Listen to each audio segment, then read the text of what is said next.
Baltic রাষ্ট্রসমূহের দেশ তিনটি দেশের মধ্যে একটি হলো এস্তোনিয়া, বাকি দুটো হলো লিথুয়ানিয়া এবং লাটভিয়া। আমরা এই ভিডিওতে এস্তোনিয়া সম্পর্কে পূর্বের দুটি ভিডিওতে কিছু তথ্য জেনেছি এবং আজকে এটা আরো কিছু লেটেস্ট তথ্য জানবো।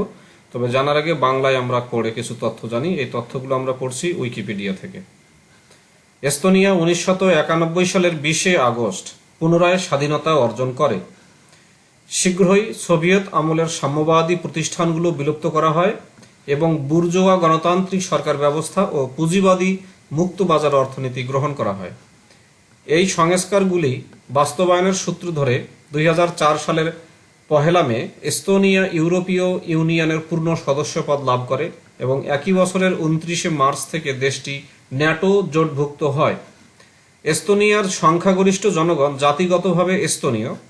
রুশরা দেশটির সংখ্যালঘু জাতিগোষ্ঠীগুলির মধ্যে বৃহত্তম। এস্তোনিয়া সোভিয়েত ইউনিয়নের অংশ হবার পর এখানে অনেক রুশ বসতি স্থাপন করে। দেশটির বর্তমান জনসংখ্যা প্রায় 13 লক্ষ। তাই এস্তোনিয়া সম্পর্কে আমরা বাংলা শিখলাম। এখন আমরা এই প্যাসেজটি ইংরেজি থেকে বাংলা অনুবাদ শিখবো। যারা ইংলিশ থেকে বাংলা ট্রান্সলেশন একটু দুর্বল অপেক্ষাকৃত, তাদের জন্য এটা একটু অনেকটা উপকারী হবে বলে আমি আশা রাখছি। শুরু করলাম। Estonia is a developed country with a high income advanced economy ranking very high in the human development index। অর্থাৎ এস্তোনিয়া একটি উন্নত দেশ এবং খুব বেশি উন্নত অর্থনীতির, বেশি আর্থিক ইনকামের উন্নত অর্থনীতির একটি দেশ এবং যার র্যাঙ্ক হিউম্যান ডেভেলপমেন্ট ইন্ডেক্স বা মানব উন্নয়ন সূচকে এস্তোনিয়ার র্যাঙ্কিংটা খুবই উঁচু পর্যায়ে আছে।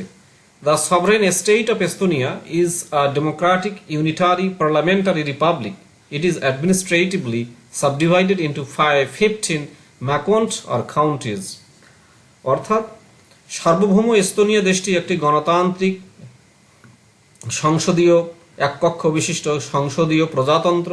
এটা প্রশাসনিকভাবে 15টি বিভাগে বিভক্ত, যেটাকে কাউন্টি বলা হয় বা মাকন্দ বলা হয়। With a population of just over 1.3 million. It is one of the least populous members of the European Union, the Eurozone, the OECD, the Schengen Area and NATO. অর্থাৎ প্রায় 1.3 মিলিয়নেরও কিছুটা বেশি জনসংখ্যার একটি দেশ। এটা ইউরোপীয় union, Eurozone, OECD, Schengen area এবং ন্যাটোভুক্ত দেশগুলোর মধ্যে অন্যতম কম ঘনবসতিপূর্ণ একটি দেশ সদস্য রাষ্ট্র হলো এই Estonia. Estonia has consistently ranked highly in international rankings for quality of life, education, digitalization of public services, and the prevalence of technology companies. অর্থাৎ বারবার এস্তোনিয়ার র্যাঙ্কিংটা খুবই হাই হয়েছে, বিশেষ করে তাদের জীবনমানের উন্নতির জন্য, শিক্ষাক্ষেত্র, পাবলিক সার্ভিসগুলোর ডিজিটালাইজেশন এবং প্রযুক্তির কোম্পানির আধিপত্যের কারণে এই দেশটির র্যাঙ্কিং সবসময় বেশি হয়েছে। তো এই আমরা এস্তোনিয়া সম্পর্কে জানলাম। বাল্টিক রাষ্ট্র তিনটি, তার মধ্যে একটা হলো এস্তোনিয়া। এরপরও কোনো ভিডিওতে আমরা বাকি দুটো দেশ লাটভিয়া এবং লিথুয়ানিয়া সম্পর্কে আমরা আরো বাংলা এবং ইংলিশে অনেক তথ্য জানবো। ততক্ষণ পর্যন্ত একটু ধৈর্য ধরে থাকতে হবে এবং যারা চ্যানেলটি সাবস্ক্রাইব করনি তারা অবশ্যই সাবস্ক্রাইব করবে। ধন্যবাদ জানিয়ে শেষ করছি। Thank you, bye by.